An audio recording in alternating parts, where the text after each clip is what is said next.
Assalamualaikum warahmatullahi wabarakatuh. Sahabat Fixing Circle, kembali saya Daniel Serkawi bersama Anda, dan kali ini kita akan mengajak Bapak Dr. Budi Santoso. Beliau adalah dosen di Stisipol Chandra di Muka Palembang, Master Komunikasi. Pak Budi, ya, sudah siap untuk nyoblos 14 Februari? Insya Allah. Insya Untuk Allah. menggunakan hak pilih. Sudah tentukan pilihan, Pak? Semua orang saya pikir ada, gitu ya. Oh. Nah, tapi seperti salah satu prinsipnya adalah rahasia. Begini, Pak. Rahasia ya. Oh, rahasia. Saya kayak bilang gini ya, rahasia gitu ya. Rahasia. Oke, siap. Jadi di antara 10 jari ini ada 1, 2, dan 3. Oke, siap. Oke, baik. Artinya sudah ada pilihan lah ya. Insya Allah. Oke, kita ngobrol masalah debat capres dan cawapres yang kemarin, Pak. Dan sebentar lagi insya Allah 4 Februari itu akan ada satu lagi debat. Satu lagi debat presiden, calon presiden Republik Indonesia 2024. Dari melihat yang sudah terjadi kemarin, dari debat 3 kali debat kemarin, kita pengen ngobrol bagaimana gaya komunikasi dari ketiga calon presiden dan cawapres ini, Pak Budi. Langsung silakan. Terima kasih sudah diundang ya di podcast Detik Sumsel ya. Oke. Detik Sumsel ini semoga semakin besar nanti. Amin, bismillah. Kalau ini bicara tentang pemilu gitu ya, terutama capres, cawapres ini kan luar biasa menarik sebenarnya gitu ya, baik dari sisi akademik gitu ya. Oke, apalagi untuk jurusan komunikasi ya. Seterusnya, betul. Nah, dia bisa dilihat dari perspektif manapun gitu ya, dari ilmu manapun, termasuk ilmu komunikasi. Bagaimana kemudian masing-masing, kita harus juga yakin bahwa masing-masing dari paslon ini pasti mereka orang-orang hebat. Gitu. Jadi ketika mereka sudah legitimate sebagai calon, artinya mereka sudah memenuhi syarat kan gitu. Nah, dan tidak menutup kemungkinan bahwa mereka juga orang yang memang punya gaya masing-masing, ya, baik dari penampilannya, kemudian cara mereka menyampaikan pesan, cara mereka atau gimmicknya dan seterusnya gitu ya. Nah, kalau kita lihat dari debat yang sudah berlalu, ya, 3 debat sudah berlalu, maka kita bisa memetakan bagaimana masing-masing capres ini punya gaya yang berbeda. Nah, tapi sebelum kita kemudian menginjak secara khusus kepada mereka, saya mungkin akan menyampaikan sedikit apa saja gaya komunikasi itu. Berarti kita langsung belajar ya. Jadi sebenarnya ruang kuliah virtual lah. Jadi secara umum begini, bahwa gaya komunikasi itu ada gaya komunikasi pasif, ya, gaya komunikasi agresif, gaya komunikasi pasif agresif, dan gaya komunikasi asertif. Jadi secara umum dibagi 4 itu. Nah, apa itu gaya komunikasi pasif? Adalah ketika orang lebih banyak mendengarkan atau mendengar gitu ya, tapi dia sedikit berbicara. Ya, karena kenapa? Karena dia merasa bahwa banyak penyebab ya. Mungkin dia merasa bahwa dia kurang mampu misalnya, bisa seperti dia itu kurang ya. paham ya, atau mungkin dia orangnya memang tertutup dan seterusnya. Kalau melihat dari para capres dan cawapres, adakah yang gaya pasif? Ya, nanti saya selesai dulu ya. Yang 3 lagi belum selesai. Silakan. Yang kedua gaya komunikasi agresif. Ya. Nah, agresif itu dia terbalik dengan pasif. Jadi agresif itu dia selalu bertanya begitu ya, seperti yang Pak Nagin lakukan gitu ya, mencecar pertanyaan, kemudian dia mungkin lebih intimidatif gitu ya, kemudian lebih terbuka lah gitu dalam menyampaikan sesuatu misalnya. Dia jadi lebih suka berbicara dibandingkan mendengarkan. Kalau pasif agresif itu di tengah-tengah gitu ya. Imbang. Iya, bukan juga imbang. Jadi terkadang dia pasif, tapi di saat dia membutuhkan untuk menjadi agresif, maka dia menjadi agresif. Ya, tergantung mood ya, mungkin tergantung moodnya. Kalau moodnya sedang lesu gitu ya, kondisional. Pasif aja gitu ya, kondisional. Atau mungkin juga tergantung tema yang sedang dibicarakan. Gitu. Kalau dia senang, dia suka dengan topiknya gitu ya, suka dengan berbicara yang sedang berlangsung, mungkin dia agresif gitu. Ya, tapi kalau dia topik yang yang diceritakan kurang menarik misalnya gitu ya, perbincangannya kurang menarik minatnya, mungkin dia pasif. Itu dari keilmuan ya, Pak ya? Ya, ini dari sudut pandang pembagian itu ya, komunikasinya. Ya. Nah, kemudian yang terakhir adalah gaya komunikasi asertif. Nah, ini yang paling bagus ya. Jadi asertif itu artinya dia orangnya percaya diri gitu ya. Dia tahu kapan harus berbicara, dia tahu harus kapan mendengarkan gitu ya. Kemudian dia selalu penuh pertimbangan. Nah, jadi betul dia akan melihat kondisinya seperti apa, tapi dia akan berbicara, dia akan mendengarkan tergantung dari apakah memang dia perlu untuk berbicara, apakah dia perlu untuk mendengarkan di saat itu. Nah, asertif ini susah, Pak. Terutama di budaya konteks tinggi seperti kita. Jadi di penduduk Indonesia ini, kita mungkin lebih senang berbicara dibandingkan mendengarkan, gitu ya. Padahal yang namanya mendengarkan juga adalah keahlian berkomunikasi. Itu ya. Jadi kita sekarang sudah punya ilmu baru nih Pak Dani. Ada 4 gaya komunikasi secara umum, gitu ya. Nah, yang kedua yang perlu saya sampaikan adalah kalau kita bicara konteks komunikasi politiknya, maka halnya akan lebih spesial lagi. Mengapa? Karena apapun yang dilakukan oleh aktor politiknya, dia bisa menjadi konsumsi publik. Ya, dia berbeda dengan kita. Kita bukan orang politik gitu ya. Kita mungkin bisa menjadi komunikator politik, tapi kita bukan figur politiknya. Ya, dibandingkan dengan Anies, Prabowo, Ganjar, siapa kita kan begitu ya. Artinya apapun perilaku mereka, apapun yang mereka sampaikan, apapun yang kemudian menjadi kegiatan mereka, menjadi apa namanya? Sorotan. Menjadi kalau dari berita itu apa Pak? Ya bisa jadi sorotan ya, sesuatu yang menarik untuk diliput. Nah, kira seperti itu ya. Jadi ada hal itu ya. Yang ketiga basic yang akan saya sampaikan adalah bahwa ada yang namanya teori dramaturgi. Nah ini kalau kita bicara dramaturgi seperti di panggung, Pak. Betul, ya sepakat seperti pertunjukan drama atau teater. Nah kalau saya sampaikan kepada Pak Darwin begini, saya yakin Pak Darwin orangnya religius ya. Nah wajahnya bersih. Nah gini Pak, kita tahu bahwa yang namanya dunia ini dalam konteks agama kan panggung sandiwara, betul ya? Dunia itu sebenarnya seperti kita panggung sandiwara aja. Sementara saja. Sudah sementara saja. Nah begitu pula ketika manusia dalam menjalankan aktivitasnya sehari-hari, ya selalu ada yang namanya front stage atau backstage. Panggung depan, panggung belakang. Nah yang namanya manusia ini, kita ini kan pemeran gitu ya. Apalagi kemudian mereka para komunikator politik itu yang tahu pasti mereka, apapun kegiatan mereka, apapun perilaku mereka itu pasti diperhatikan orang. Jadi mereka pasti akan menjaga itu, menjaga bagaimana panggung depannya, bagaimana panggung belakangnya. Ya, kenapa? Karena sedikit saja kesalahan, maka itu bisa menjadi konsumsi publik yang bisa jadi sentimennya negatif. Kita jangankan yang bagus saja bisa jadi buruk Pak, gitu ya.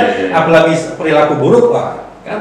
Akan sangat itu babas nikah. Siapa di belakang? Nah, ya bisa jadi gitu ya. Kalau kita bicara siapa yang di belakangnya, mungkin dalam pengertian Pak Darwin, oh ini Pak ada yang namanya. Tadi ada panggung depan, panggung belakang.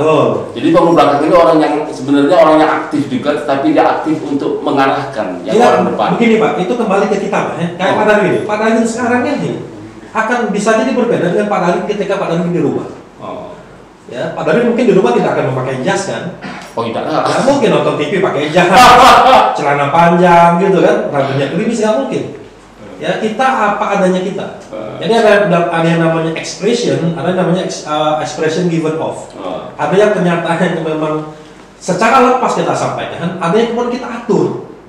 Nah yang kita atur ini biasanya, ketika kita tahu bahwa itu akan menjadi santapan publik, bahwa itu akan dijustifikasi oleh publik, itu akan dinilai oleh orang lain. Yang tadi saya bicarakan, apalagi kemudian kalau itu adalah komunikator politik, ya kan? Sesuatu yang salah saja itu bisa, bukan main bisa menjadi efeknya luar biasa gitu. Ya, dihantam di kanan kiri gitu Pak. Salah bicara sedikit sudah wah ini apa nih gitu ya. Nah, bicara salah saja bisa jadi. Panggung depan itu Pak, sesuatu yang kita tampilkan kepada orang lain. Panggung belakang sesuatu yang sebisa mungkin kita sembunyikan dari orang lain. Ya. Pak Darwin misalnya di sini dengan para teman-teman mungkin nggak bakal berkata kasar gitu ya, atau gagah misalnya gitu ya, dihormati misalnya, disegani. Di rumah belum tentu di hadapan istri ya gitu ya. Ya kan, di hadapan istri mungkin kata orang, wah ini apapun yang dikatakan istri diikutin misalnya. Kan gitu ya. Bukan berarti tentang istri, bukan. Artinya ada yang kemudian harus kita sembunyikan kepada publik gitu ya, ada yang kita tampilkan. Nah, dalam konteks pemilu atau pilpres misalnya, front stage inilah yang kemudian harus dioles gitu ya. Dipoles. Demikian rupa dipoles ya. Oleh siapa? Itulah peran para konsultan politik. Maksudnya backstage tadi. Ya, backstage kan urusnya beda nih. Jangan sampai backstage ini kemudian muncul ke permukaan, gitu, ya, sehingga bisa menimbulkan sentimen negatif, ya kan? Entah dari pemilih, entah dari konstituen, entah dari lawan politik, entah dari yang memang tidak suka dengan yang bersangkutan, gitu. Kan gitu Pak. Nah, termasuk pula yang dipoles itu apa? Gaya komunikasi. Nah, meskipun memang untuk menciptakan karakter berkomunikasi itu bukan sesuatu yang mudah gitu Pak. Dan tidak karena ini adalah proses pribadi yang sudah kita lewati bertahun-tahun. Bagaimana gaya komunikasi Pak Darwin, gaya komunikasi saya, ini kan hasil dari apa yang kita lakukan selama ini. Proses Pak. Gitu ya, proses.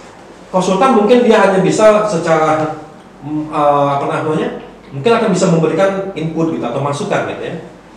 Tapi ketika ada expression given of yang tadi saya sampaikan, sesuatu yang tanpa kita sadari kemudian keluar, ya.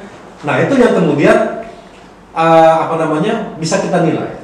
Contoh, ini contoh ya. Anggaplah ini capres X gitu ya.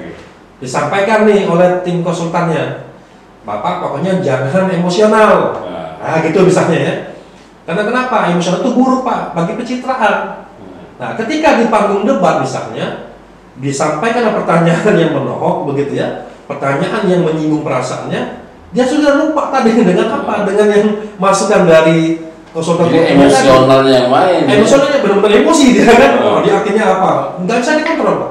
Karena yang namanya expression kita, mimik muka begitu ya, raut wajah gitu. Kemudian ekspresi itu kan susah untuk dikontrol. Benar. Kecuali Anda adalah seorang aktor yang sangat luar biasa gitu ya. Ada yang luar biasa Pak. Ada yang luar biasa. Ya, dan capres kemarin. Kalau saya lihat gitu ya, ada sesuatu yang memang mereka bisa mengatasi itu. Ada yang memang kita bisa lihat bahwa mereka tidak suka dengan apa yang disampaikan oleh lawan politik, ya kan begitu. Nah, kalau ekspresinya ya. Betul. Kalau kita kembalikan misalnya gitu ya. Ini memang kalau Anda lihat di media gitu ya, sudah banyak membahas tentang ya komunikasi para capres gitu ya. Misalnya untuk yang nomor 1 disebutkan pesannya, narasinya lebih akademik misalnya. Ya dia untuk elit menengah ke atas atau untuk kalangan menengah ke atas ya, untuk educated people misalnya. Ya, bagaimana bisa kita tahu itu dan diksi kata yang digunakan, ya pilihan katanya, bagaimana kemudian disampaikan dengan runut gitu ya, itu kan khas dosen Pak. Anies, Anies apa kita sebut ya? Anies itu kan dosen. Gitu. Nomor 1 memang Anies. Nomor 1 adalah Anies dosen ya kan. Artinya memang itu proses dia gitu. Yang kedua misalnya Prabowo gitu ya, militer. Ya kan, bagaimana kemudian dia bisa secara tegas menyampaikan atau menampakkan pendapatnya, gagahnya misalnya. Ketika dia mungkin kurang setuju, dia akan langsung menampakkannya karena mungkin melihat seperti itu, komando ekspresinya. Ganjar misalnya hampir sama dengan Anies tapi lebih kerakyatan gitu ya. Ganjar mencoba untuk menghindari diksi kata yang mungkin susah untuk dimengerti oleh konstituennya. Lebih merakyat lah. Atau mungkin partai pengusung Ganjar ini kan memang partai wong cilik kan begitu. Jangan sampai menggunakan klaimnya di situ Pak. Betul, jangan sampai menggunakan bahasa langit gitu ya. Tapi yang di bumi tidak bisa paham misalnya. Tapi kalau kita lihat ini kan begitu Pak ya.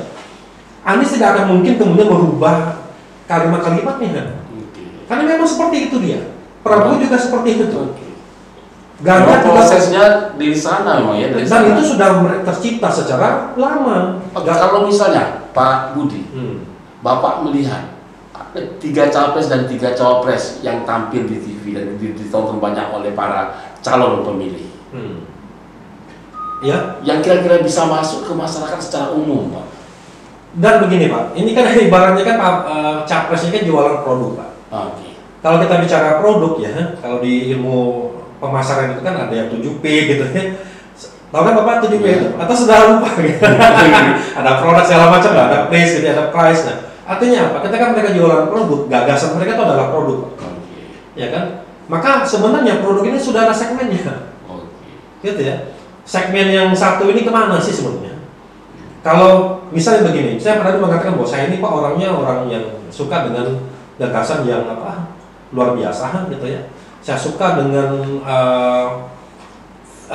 orang yang visioner misalnya. Mungkin Bapak suka dengan nomor 1 gitu. Gitu. ada yang juga begini misalnya, saya suka dengan orang yang adanya belak-belakan yang tidak menutupi tidak teori saja misalnya, maka mungkin kedua gitu. Ada juga misalnya saya suka orang yang kalem, yang senyumnya manis gitu ya, siap kayak yang nomor 3 misalnya, mungkin akan pilih itu. Nah, yang perlu kita pahami begini Pak, debat capres di negara-negara konteks tinggi Pak. Jadi konteks tinggi itu adalah negara yang seperti Indonesia Pak. Yang budayanya gimmicknya panjemuk gitu ya, banyak gimmicknya dan seterusnya. Nah, debat capres memang itu penting. Artinya bagi sebagian orang gitu ya, orang bisa lebih tahu, lebih paham apa yang menjadi ide atau gagasan dari orang yang akan mereka pilih ya. Tapi belum tentu itu bisa mempengaruhi preferensi untuk memilih.